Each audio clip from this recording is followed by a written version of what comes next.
السلام علیکم ورحمۃ اللہ نحمدہ ونصلی علی رسولہ الکریم اما بعد فاعوذ باللہ من الشیطان الرجیم بسم اللہ الرحمن الرحیم رب اشرح لی صدری ویسر لی امری واحلل عقدۃ من لسانی یفقہوا قولی۔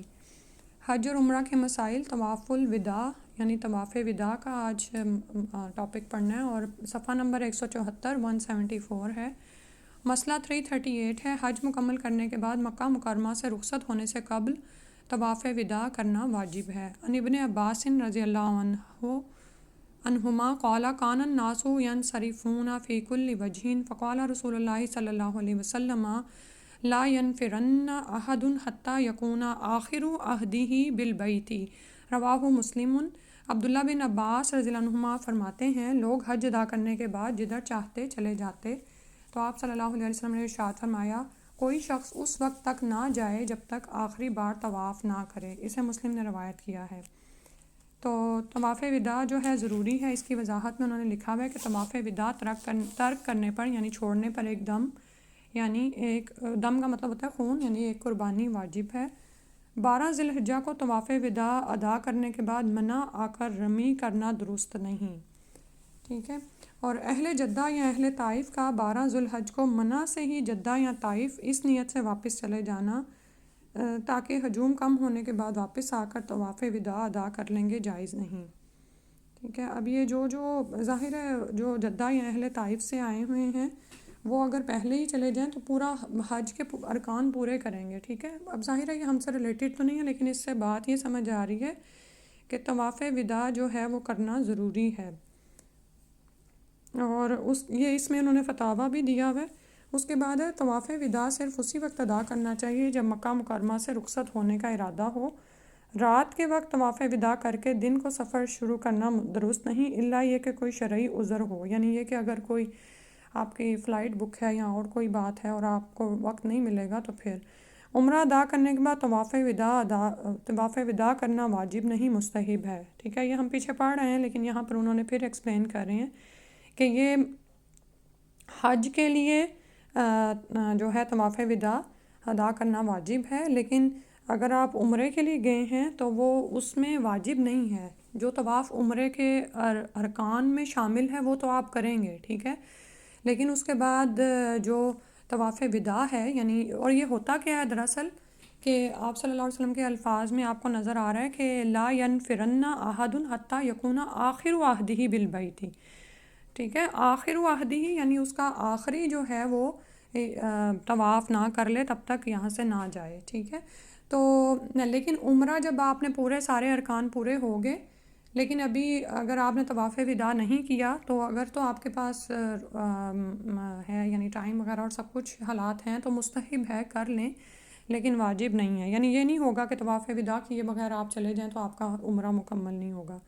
مکہ کے لوگ طواف وداع سے مستثنیٰ ہیں، ٹھیک ہے۔ طواف وداع ہے بھی باہر کے لوگوں کے لیے۔ طواف وداع کے لیے احرام باندھنے کی ضرورت نہیں، عام لباس میں ہی ادا کیا جائے گا۔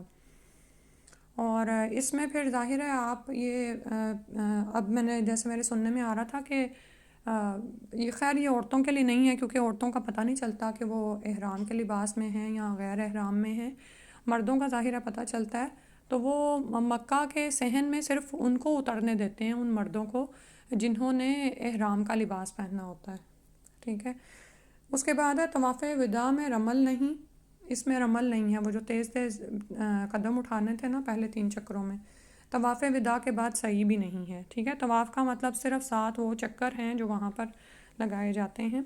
اور اسی طرح ویسے تو الحمدللہ جو لوگ عمرے پہ جاتے ہیں وہ بھی طواف وداع کرتے ہی ہیں، اور ویسے بھی نفلی طواف لوگ بہت زیادہ ادا کرتے ہیں، تو اگر آپ طواف وداع نہ کر سکیں تو آپ کا آخری نفل طواف ہی طواف وداع ہو جائے گا۔ پھر ہے مسئلہ 339، حائضہ کو طواف وداع کے بغیر مکہ چھوڑنے کی اجازت ہے۔ عن ابن عباس رضی اللہ عنہ قال امر الناس ان یکون آخر عہدہم بالبیت الا انہ خفف عن المرأة الحائض، رواہ مسلم۔ عبداللہ بن عباس رضی اللہ عنہما فرماتے ہیں کہ لوگوں کو رسول اللہ صلی اللہ علیہ وسلم کی طرف سے حکم دیا گیا ہے کہ مکہ سے رخصت ہوتے ہوئے ان کا آخری عمل بیت اللہ شریف کا طواف ہو، البتہ حائضہ عورت کو اس کی رخصت دی ہے کہ وہ طواف کیے بغیر مکہ مکرمہ سے چلی جائے، اسے مسلم نے روایت کیا ہے۔ اور طواف وداع کے بعد مسجد حرام سے الٹے پاؤں باہر نکلنا سنت سے ثابت نہیں، ٹھیک ہے۔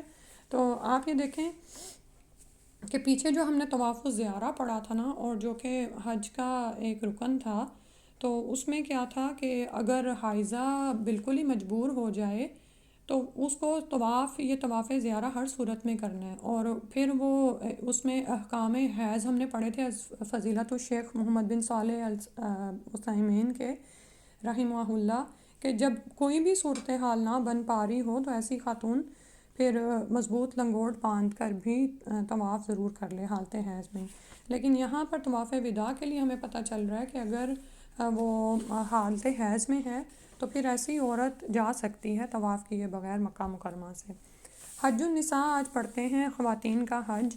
مسئلہ 341 ہے، عورت اگر خود مالدار ہو تو اس پر حج فرض ہے ورنہ نہیں، ٹھیک ہے۔ یہ بڑی اہم چیز ہے، کیونکہ بعض اوقات عورتیں اس خیال میں ہوتی ہیں کہ ہمارے حج کی ذمہ داری ہمارے مردوں پر ہے، اور مردوں کو بھی شاید دین کا مکمل علم نہیں ہوتا، تو ان کے پاس اتنا مال ہوتا ہے کہ وہ خود حج کر سکیں، لیکن وہ اپنا حج صرف اس وجہ سے ڈیلے کرتے رہتے ہیں کہ جب مال 2 بندوں کا ہوگا، یعنی میری بیوی بھی ساتھ جا سکے تو میں پھر یہ کر لوں، ٹھیک ہے۔ احسان کا تو درجہ یہی ہے، اور عورتیں ظاہر ہے اس انتظار میں ہوتی ہیں کہ اگر محرم حج کر لے تو پھر ہمارا کیا ہوگا۔ تو اللہ سے اچھی امید لگانی چاہیے، اور آپ یہ دیکھیں کہ پے در پے حج اور عمرہ تو فقر و فاقہ کو دور کرتے ہیں، تو ہو سکتا ہے کہ اگر مرد چلا جائے تو اللہ تعالیٰ اتنا رزق میں برکت دیں کہ وہ اپنی بیوی کو بھی کرا سکے، ٹھیک ہے۔ لیکن یہاں پر ہمیں پتہ چل رہا ہے کہ اگر تو وہ خود مالدار ہے تو اس پر حج فرض ہے ورنہ نہیں ہے۔ خواتین پر حج فرض ہونے کے لیے مالی استطاعت کے علاوہ محرم کا ساتھ ہونا بھی شرط ہے، یعنی مال بھی ہے لیکن محرم نہیں ہے تو پھر بھی اس پر فرض نہیں ہوگا، کیونکہ یہ بھی ایک شرط ہے۔ کسی عورت کا غیر محرم مرد کو محرم بنا کر حج کرنا سنت سے ثابت نہیں۔ جس عورت کا خامند فوت ہو جائے اسے دوران عدت حج کا سفر کرنا منع ہے، کیونکہ عدت میں ویسے ہی نکلنا منع ہے۔ کسی عورت کا محرم کے بغیر خواتین کے گروپ میں شریک ہو کر حج کا سفر کرنا سنت سے ثابت نہیں۔ اب اس میں مختلف آراء پائی جاتی ہیں، لیکن جس رائے کو انہوں نے لیا ہے، جو کتاب ہم پڑھ رہے ہیں اس میں ہم اس کے مطابق ہی میں آپ کے سامنے پڑھ رہی ہوں۔ اور پھر یہ کہ یہ جو بات ہے یہ چونکہ مختلف رائے ہے اس لیے اس میں باتیں بھی بے شمار ہیں، تو جس کو جس طرح کا مسئلہ درپیش ہو وہ اپنے قریبی مفتی سے اس مسئلے کا حل جان لیں۔ خواتین کو حج کا ثواب جہاد کے برابر ملتا ہے، سبحان اللہ، کیونکہ آپ یہ دیکھیں کہ حج کا سفر واقعی مشقتوں کا سفر ہے، اور عورت کی صنف نازک اللہ سبحانہ تعالیٰ نے جس طرح سے بنایا ہے تو اس کے لیے تو حج کا سفر ہی جہاد ہو جاتا ہے۔ حج یا عمرے کے لیے آنے والی خواتین کو احرام باندھنے کے لیے حالت حیض یا نفاس میں بھی غسل کرنا چاہیے، بشرطے کہ بیماری کا خوف نہ ہو۔ یہ بڑی اہم بات ہے جو کہ یاد رکھنی چاہیے، کیونکہ جس وقت یعنی عورتیں حالت حیض میں ہوتی ہیں تو پھر اسی پہ ہی کنفیوز ہو جاتی ہیں کہ آیا ہم اب غسل کریں گی کہ نہیں۔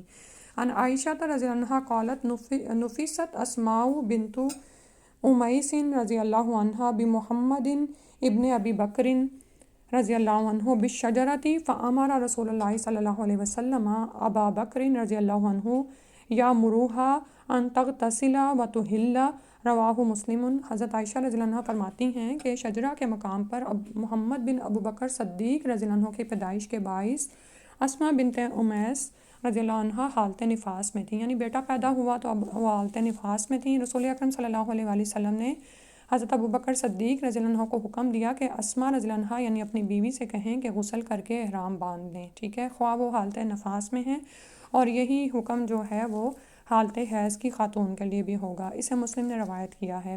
عورت حالت حیض میں طواف کے علاوہ باقی تمام ارکان حج ادا کر سکتی ہے، ٹھیک ہے۔ اب وہی بات ہے کہ طواف کے لیے چونکہ طہارت شرط ہے اور عورت حیض کی حالت میں طہارت حاصل نہیں کر سکتی، تو باقی سارے ارکان وہ ادا کرے گی، لیکن طواف کے لیے وہ پھر انتظار کرے گی۔ اور پھر اسی طرح انہوں نے ایک اور بات لکھی ہوئی ہے کہ آج کل صفا و مروہ مسجد میں شامل ہونے کی وجہ سے حائضہ صحیح بھی نہیں کر سکتی، وہ اس کو بھی اس میں ہی ڈال رہے ہیں۔ لیکن وہ پھر آگے اس میں اگر آپ ڈیٹیلز میں جاتے ہیں نا، تو اگر کسی خاتون نے طواف کر لیا ہے اور اس کی صحیح رہ گئی ہے، جیسے ہم پیچھے پڑھ رہے ہیں کہ طواف کے لیے وضو شرط ہے، تو پھر وہ عالم سے فتویٰ وغیرہ لے کے دیکھ سکتی ہے کیا اس کو وہ اس کے بارے میں کہتے ہیں۔ عورت کا حالت احرام میں سر کے بالوں کو باندھنا یا احرام کے لیے خصوصی لباس سلوانا سنت سے ثابت نہیں۔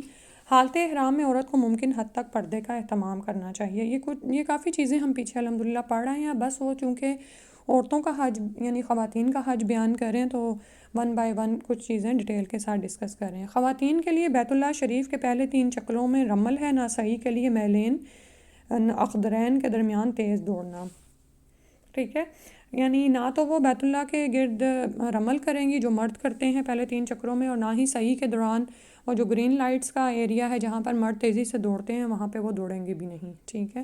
عورت کے لیے سارے سر کے بال کتروانا یا منڈوانا منع ہے، اسے صرف 2 انگلی کے برابر بال کتروانے چاہیے۔ عن ابن عباس رضی اللہ عنہما قال قال رسول اللہ صلی اللہ علیہ وسلم لیس علی النساء الحلق انما علی النساء التقصیر، رواہ ابو داود۔ صحیح حدیث ہے، عبداللہ بن عباس رضی اللہ عنہما سے روایت ہے، رسول اللہ صلی اللہ علیہ وسلم نے فرمایا عورتیں سر نہ منڈوائیں بلکہ صرف بال کٹوائیں، اسے ابو داود نے روایت کیا ہے۔ مسئلہ 352 ہے۔ اچھا آپ یہ دیکھیں کہ اس میں اب اس حکم میں کیا ہے کہ کیونکہ بال عورت کی خوبصورتی ہیں، لیکن حیرت ہے آج لوگ اس کو سر منڈوانے کو عورتیں بھی اپنے لیے کول سمجھتی ہیں، نعوذ باللہ۔ یعنی انسان کو شیطان جس راہ پر لگا دیتا ہے نا، وہ خوبصورتی کا معیار بھی وہی بنا لیتا ہے اپنے لیے۔ اس کے بعد ہے مسئلہ 352، حج ادا کرنے والی حائضہ خواتین کو طواف وداع نہ کرنے کی رخصت ہے۔ یہ جو ہم ابھی پڑھ رہے ہیں نا، ٹھیک ہے، کہ اگر وہ حیض ہے اس کو تو پھر وہ طواف وداع خواہ نہ کرے۔ عورت کے لیے شوہر کی اجازت کے بغیر نفلی حج ادا کرنا منع ہے۔ عن ابن عمر رضی اللہ عنہما عن رسول اللہ صلی اللہ علیہ وسلم فی امرأۃ کان لها زوج ولها مال فلا یأذن لها فی الحج قال لیس لها ان تنطلق الا باذن زوجها، رواہ الدارقطنی۔ عبداللہ بن عمر رضی اللہ عنہما رسول اللہ صلی اللہ علیہ وسلم سے اس عورت کے بارے میں روایت کرتے ہیں جس کا شوہر ہے اور عورت خود مالدار ہے، شوہر اسے حج کی اجازت نہیں دیتا، یعنی نفلی حج کی، تو اس عورت کے بارے میں رسول اکرم صلی اللہ علیہ وسلم نے ارشاد فرمایا ایسی عورت کو شوہر کی اجازت کے بغیر حج پر نہیں جانا چاہیے، اسے دارقطنی نے روایت کیا ہے۔ اور اس کے علاوہ بھی آپ یہ دیکھیں کہ جب خواتین اکیلے سفر پر نکلتی ہیں تو محرم کی اجازت کو ساتھ لازم رکھا گیا ہے، اور کیونکہ شوہر سے بڑھ کر بیوی کے بارے میں کوئی نہیں جانتا کہ وہ ایک اس طرح سے تنہا اکیلے سفر پر نکل سکتی ہیں۔ میں عام سفر کی بھی بات کر رہی ہوں، اور عورت کو چاہیے کہ اپنے مرد کی بات مانے اور اس کو سنے اور اس کو مانے۔ پھر اس کے بعد ہے حج الصبی، بچہ کا حج۔ مسئلہ 354 ہے، نابالغ بچوں کو حج کروانا چاہیے، اس کا ثواب کروانے والے کو ملے گا۔ عن ابن عباس رضی اللہ عنہ ان النبی صلی اللہ علیہ وسلم لقی رکبا بالروحاء فقال من القوم قالوا المسلمون فقالوا من انت قال رسول اللہ صلی اللہ علیہ وسلم فرفعت الیہ امرأۃ صبیا فقالت علی ھذا حج قال نعم ولکی اجر، رواہ مسلم۔ ابن عباس رضی اللہ عنہ سے روایت ہے کہ نبی اکرم صلی اللہ علیہ وسلم روحا کے مقام پر ایک قافلے سے ملے، آپ صلی اللہ علیہ وسلم نے پوچھا تم لوگ کون ہو؟ انہوں نے جواب دیا ہم مسلمان ہیں۔ پھر قافلہ والوں نے پوچھا آپ کون ہیں؟ حضور اکرم صلی اللہ علیہ وسلم نے جواب دیا میں اللہ کا رسول ہوں صلی اللہ علیہ وسلم۔ قافلہ میں سے ایک خاتون اپنے بچے کو اٹھا لائی اور آپ صلی اللہ علیہ وسلم سے پوچھا کہ اس بچے کا حج ہو جائے گا؟ رسول اللہ صلی اللہ علیہ وسلم نے فرمایا ہاں ہو جائے گا اور ثواب تمہیں ملے گا، اسے مسلم نے روایت کیا ہے۔ کیونکہ آپ یہ دیکھیں کہ بچے کو حج کرانا بھی آسان نہیں ہے، اس کو اٹھا کے وہ سارا کچھ کرنا، تو وہ اس کا کیا ہے ثواب اس کو خاتون کو ملے گا اور اس کا حج ہو جائے گا۔ میقات پر پہنچ کر بچے کے سرپرست کو بچے کی طرف سے نیت کرنی چاہیے کہ میں اس بچے کو محرم بناتا ہوں۔ اگر بچہ لڑکا سمجھدار ہو تو اسے احرام کی چادریں پہنانی چاہیے، اگر بچہ کم سن یا شیرخوار ہو تو اس کے سلے ہوئے کپڑے اتار کر ایک چادر میں لپیٹ لینا چاہیے، یہی اس کا احرام ہوگا۔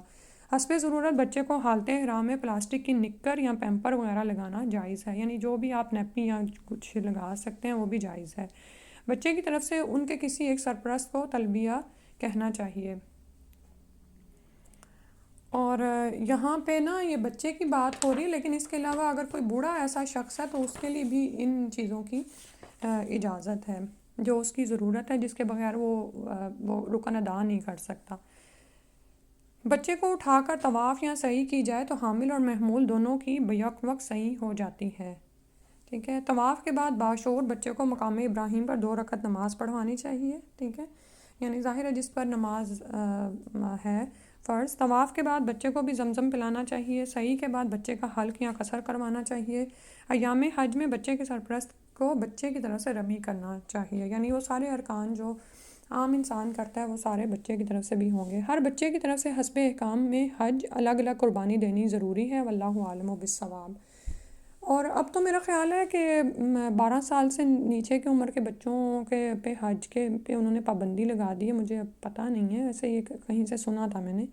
تو عمرے پہ تو جا سکتے ہیں بچے، لیکن حج کے لیے میں سن رہی تھی۔ مسئلہ 355 ہے، بچے کی طرف سے احرام کی خلاف ورزی یا کسی دوسری غلطی پر کوئی دم یا فدیہ نہیں، ٹھیک ہے۔ بچپن میں حج کرنے والے بچوں کو بلوغت کے بعد حج فرض ہونے پر دوبارہ حج کرنا چاہیے۔ یہ بڑا اہم پوائنٹ ہے کہ اگر کسی نے بچپن میں حج کیا ہے اور وہ ابھی بلوغت کو نہیں پہنچا تھا تو وہ اس کا فرض نہیں ختم ہوتا، ٹھیک ہے، بلکہ اب اس کو جب وہ جوان ہو جائے گا اور اس پر حج فرض ہو جائے گا، یعنی وہ حج کی شرائط کو پورا کرے گا، ویسے ہی اس کے پاس مال ہوگا، بلوغت بھی ہے اور راہ سفر خرچ بھی ہے، تو پھر وہ اپنا دوبارہ حج کرے گا۔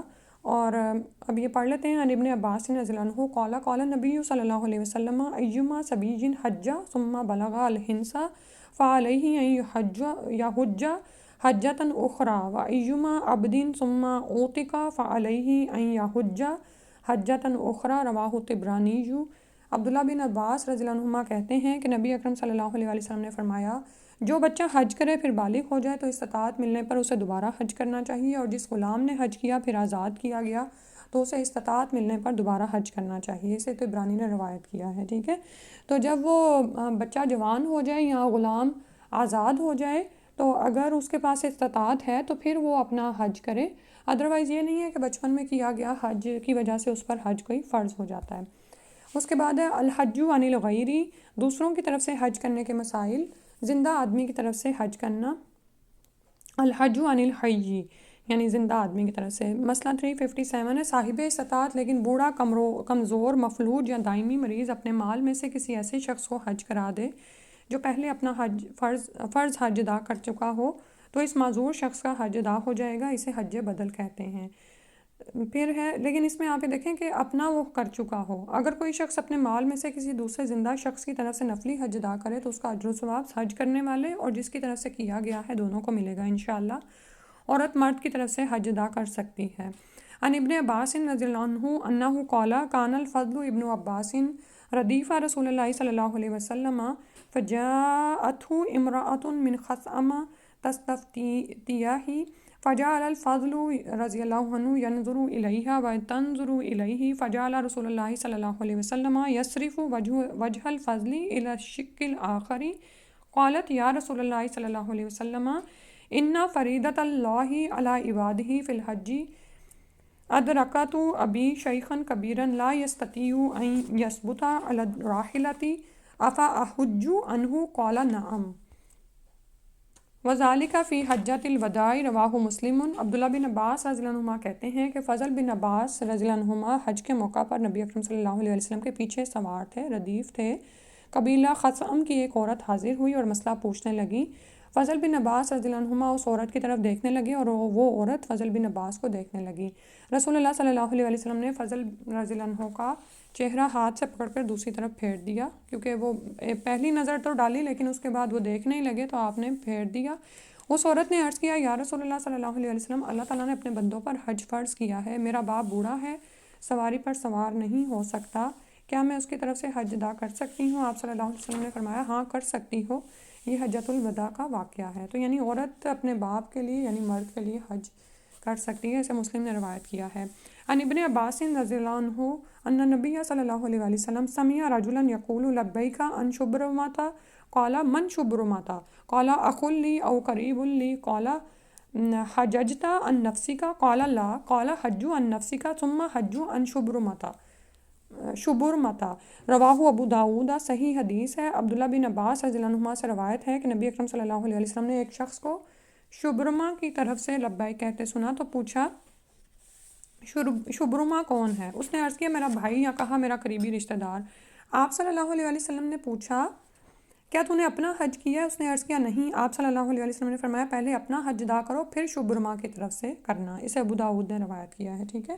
تو اسی طرح جیسے ہوتا ہے نا کہ ہم میں سے کسی کو ہوتا ہے کہ ہم اپنے پیرنٹس کا یا کسی کا کریں تو اس کے لیے ضروری ہے کہ آپ کا اپنا حج ہوا ہو۔ مسئلہ 360 ہے، زندہ صاحب استطاعت اور صحت مند آدمی کی طرف سے حج بدل ادا کرنا سنت سے ثابت نہیں ہے، ٹھیک ہے۔ تو وہ عورت جس مرد کا یعنی اپنے باپ کا حج ادا کر رہی تھی، تو اس کا کیا معاملہ تھا کہ وہ بوڑھا تھا اور سواری پر سوار نہیں ہو سکتا تھا، یہ صورتحال تھی۔ تو پھر اس کو تو اجازت دی گئی تھی، لیکن اگر کوئی شخص زندہ ہے، صاحب استطاعت بھی ہے، صحت مند ہے، تو اس کے لیے حج بدل کرنا سنت سے ثابت نہیں۔ یعنی کوئی شخص کہے کہ میں تو بڑا مصروف ہوں، میں تو کاروبار میں بزی ہوں، میرا کاروبار ٹھپ ہو جائے گا، تو مال تو میرے پاس بہت ہے، کسی کو کہے کہ میری طرف سے حج کرائے، تو یہ سنت نہیں ہے۔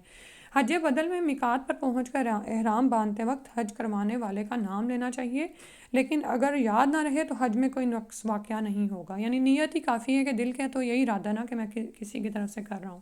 کسی دوسرے شخص کی طرف سے عمرہ یا حج ادا کرنے کی نیت سے احرام باندھ لیا جائے تو پھر اس عمرے یا حج کو کسی تیسرے شخص کے نام سے ادا کرنا جائز نہیں۔ یعنی یہ پراپر ایک مسلمان کی کمٹمنٹ ہوتی ہے کہ وہ نیت باندھ کر اس میں داخل ہوا ہے، تو بعد میں یہ نہیں ہے کہ مسلمان مومن کا بھی یہ شیوا نہیں ہوتا کہ وہ بار بار نیتوں کو بدلتا رہے یا جو اس کا دل کرے نام بدلتا رہے۔ کسی معذور شخص کی طرف سے حج کے علاوہ عمرہ کرنا بھی جائز ہے، اس کا اجر و ثواب عمرہ کرنے والے اور جس کی طرف سے کیا گیا دونوں کو ملے گا انشاءاللہ۔ اور اس میں آپ یہ دیکھیں کہ بہت سے لوگ یہ کر بھی رہے ہوتے ہیں۔ عن ابی رزینی ابن عقیلی رضی اللہ عنہ انہ قال یا رسول اللہ صلی اللہ علیہ وآلہ وسلم ان ابی شیخ کبیر لا یستطیع الحج ولا العمرۃ وضانا قال حج عن ابیک واعتمر، رواہ النسائی، صحیح حدیث ہے۔ ابو رزین عقیلی رضی اللہ عنہ سے روایت ہے کہ انہوں نے رسول اللہ صلی اللہ علیہ وسلم سے عرض کیا، یا رسول اللہ صلی اللہ علیہ وآلہ وسلم، میرا باپ بوڑھا ہے، حج کی طاقت نہیں رکھتا، نہ عمرہ کی اور نہ ہی اونٹ پر سوار ہونے کی، اس لیے کیا حکم ہے؟ آپ صلی اللہ علیہ وسلم نے ارشاد فرمایا، اپنے باپ کی طرف سے حج اور عمرہ کر۔ اسے نسائی نے روایت کیا ہے۔ تو کسی دوسرے کی طرف سے حج یا عمرہ کرنا ہو تو ایک وقت میں صرف ایک آدمی کی طرف سے ہی عمرہ یا حج کی نیت کرنی چاہیے، واللہ عالم بالصواب۔ یعنی بعض اوقات ایسی چیزیں بھی لوگوں کے دلوں میں آ رہی ہوتی ہیں اور وہ کہتے ہیں اچھا عمرہ تو کر ہی رہے ہیں، فلاں کو بھی مل جائے، فلاں کو بھی ثواب مل جائے، تو انہوں نے مینشن کر دی ہے کہ ایک ہی کی کریں گے، دوسرے کی کسی دوسرے آدمی کی طرف سے صرف طواف کرنا سنت سے ثابت نہیں۔ دوسرا پوائنٹ انہوں نے یہ بیان کیا ہے، حج اور عمرے کی روایت اور دلیل اور تو ہمیں سنت سے ملتی ہے، لیکن یہ جو ہے نا کہ فلاں کی طرف سے طواف اور یہ اس کی کوئی دلیل نہیں ملتی ہے، ٹھیک ہے۔ اب اس کے بعد ہے الحج عن المیت، میت کی طرف سے حج ادا کرنا۔ مسئلہ 364 ہے، حج کی نظر ماننے والا شخص اگر حج کیے بغیر فوت ہو جائے اور اس کے ورثاء اس کی طرف سے حج ادا کریں تو مرنے والے کی نظر پوری ہو جائے گی، خواہ مرنے والا وصیت کرے یا نہ کرے، ٹھیک ہے۔ تو یہ وارثوں کا اس میت کے لیے احسان ہے کہ وہ وراثت کی تقسیم سے پہلے بھی یاد رکھیں کہ اگر اس نے میت نے نیت کی ہوئی تھی حج کی اور مال الگ سے رکھا ہوا تھا تو پھر اس کا جو کام ہے نا وہ پہلے کریں، چاہے اس نے وصیت کی یا نہیں کی، ٹھیک ہے۔ اسی طرح قرض کا بھی یہی معاملہ ہے، صاحب استطاعت شخص اگر حج کیے بغیر فوت ہو جائے اور اس کے ورثاء اس کے مال میں سے حج ادا کریں تو فوت ہونے والے شخص کا فرض حج ادا ہو جائے گا، خواہ فوت ہونے والا وصیت کرے یا نہ کرے۔ اور یہاں پر مجھے ایک عورت کا قصہ یاد آ رہا ہے، سبحان اللہ، وہ ان کے والد فوت ہوئے اور والد بھی ان کے ایسے تھے کہ یعنی کہ اس خاتون کو خاندان میں سے کسی نے ایز لے پالک لے لیا تھا، یعنی کہ لے پالک مطلب کہ انہوں نے خالہ تھیں یا جو بھی تھیں، ان کے گھر بچہ نہیں تھا تو انہوں نے ان کو لے لیا۔ ان کے اپنے کافی بہن بھائی تھے، تو کافی عرصہ تک تو ان کو پتہ ہی نہیں چلا کہ میرے اصل ماں باپ کون ہیں، لیکن باپ جب تک زندہ تھا تو وہ بیٹی کو وہ فائل دکھایا کرتا تھا جس میں اس نے اپنے بچوں کے نام لکھے ہوئے تھے، اور وہ بڑی حیران ہوتی تھی کہ اس کا نام انہوں نے کیوں لکھا ہوا تھا نا، تو پھر اس کو پھر سمجھ آئی کہ میں دراصل انہی کی بیٹی ہوں اور لیکن میں کسی کے گھر میں پھر پرورش پا رہی ہوں۔ تو خیر، لیکن یہ ہے کہ وہ یہ نہیں تھا کہ جس گھر میں وہ گئی تھیں وہاں پر، بلکہ وہ اکلوتی ہوئیں اور بڑے اچھے طریقے سے اللہ سبحانہ تعالیٰ نے ان کی پرورش کی، اور پیچھے اپنے گھر میں تو ان کے کافی بہن بھائی تھے۔ تو لیکن میں بتا یہ رہی تھی کہ جب ان کے والد یعنی جو ان کے اصل والد تھے وہ فوت ہوئے تو جو حصہ وراثت میں اس بیٹی کو ملا، اس نے اپنا حج تو وہ پہلے ادا کر چکی تھیں، تو اس رقم سے انہوں نے باپ کی طرف سے حج بدل ادا کیا، سبحان اللہ۔ تو حالانکہ اگر وہ نہ بھی کرتیں تو جو باپ مال چھوڑ کے فوت ہوا تھا نا، وراثت میں اگر حج کے لیے مال تھا تو وہ کرنا چاہیے تھا، یعنی وراثت کی تقسیم سے پہلے ہی اس کا حج ادا ہونا چاہیے تھا۔ لیکن اگر اولاد میں سے کوئی نیکی کرتے ہوئے اس طرح بھی کر دے تو یہ تو بہت بڑی نیکی ہے، ٹھیک ہے۔ کہ مال بھی خود لگائے اور پھر حج بھی ادا کرے. سبحان اللہ. مسئلہ 366 ہے، مرد عورت کی طرف سے حج ادا کر سکتا ہے. ابن اب یہاں پر رضی اللہ عنہما، ایک سیکنڈ میں یہ دیکھ لوں ان کا نام یہاں پہ کیوں نہیں آ رہا. یہاں تو یہ پیچھے والی حدیث چل رہی ہے جس میں ہمارے پاس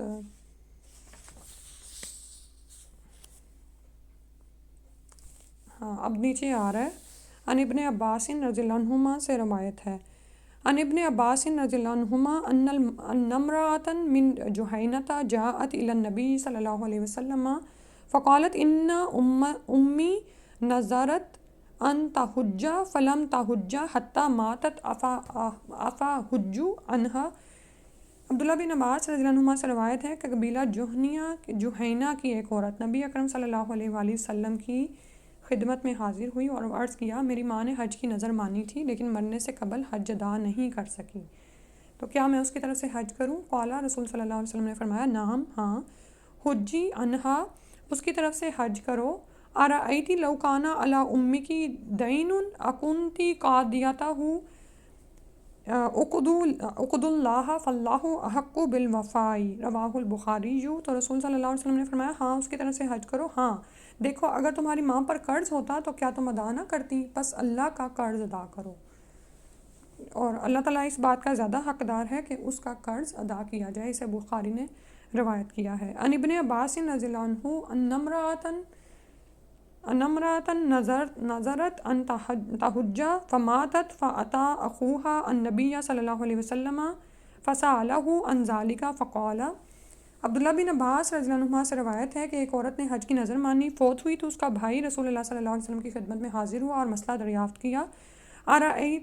تو آپ صلی اللہ علیہ وسلم نے ارشاد فرمایا ارأیت لو کان علی اختک دین اکنت قاضیہ؟ قال نعم. قال فاقض اللہ فہو احق بالوفاء. رواہ النسائی. صحیح حدیث ہے کہ آپ صلی اللہ علیہ وسلم نے ارشاد فرمایا اگر تیری بہن پر قرض ہوتا تو کیا ادا کرتا؟ اس نے کہا ہاں یا رسول اللہ صلی اللہ علیہ وسلم. آپ صلی اللہ علیہ وسلم نے فرمایا تو پھر اللہ کا قرض ادا کرو، اور اللہ اس بات کا زیادہ حقدار ہے کہ اس کا قرض ادا کیا جائے. اسے نسائی نے روایت کیا ہے. تو الحمدللہ ہم نے یہاں تک مسائل پڑھ لیے ہیں. اللہ تعالیٰ ہم سے قبول کرے، جو کچھ سمجھا ہے اس کی ہمیں سمجھ آ جائے اور ہم یہ دوسروں کو بتانے والے بھی ہوں. اور نیکی کی کوئی بھی بات پھیلا دینا اور یعنی کسی کو اور اس پر وہ عمل کر لے، تو آپ یہ دیکھیں کہ نیکی کی طرف رہنمائی کرنے والے ایسا ہی ہے جیسے خود اس کو کرنے والا. ٹھیک ہے، یعنی اس کو بھی وہ ثواب ملتا ہے جو جس کو پہنچائی گئی ہوتی ہے بات، اور وہ اس کو سن کر اس پر عمل کرتا ہے. اور الحمدللہ کہ آج ہم نے کافی مکمل کر لی ہیں. انشاءاللہ پھر اس کے بعد مکہ مکرمہ کی حرمت کے مسائل پڑھیں گے، مدینہ کے بارے میں کچھ، کیونکہ مسجد نبوی کی زیارت ضروری ہے. جب آپ وہاں پر جائیں تو مدینہ بھی جائیں، اور کچھ خطبات ہیں رسول صلی اللہ علیہ وسلم کے، اور اینڈ پر کچھ دعائیں ہیں. اور دعائیں نہ صرف یہ کہ حج و عمرہ کے موقع پر، بلکہ مسنون اور شاید قرآنی اور مسنون دعاؤں کا ایک وہ دیا گیا ہے بک کے اینڈ پر، تو وہ رمضان میں بھی انشاءاللہ کی جا سکتی ہیں. تو آج کلاس ہوئی ہے، پھر انشاءاللہ ہم عید کے بعد اس کی اگلی کلاس کریں گے. اللہ سبحانہ و تعالیٰ توفیق دے دے اور ہم سب کا قیام اور صیام منظور اور مقبول فرمائیں. آمین یا رب العالمین. سبحانک اللہم و بحمدک اشہد ان لا الہ الا انت استغفرک و اتوب الیک.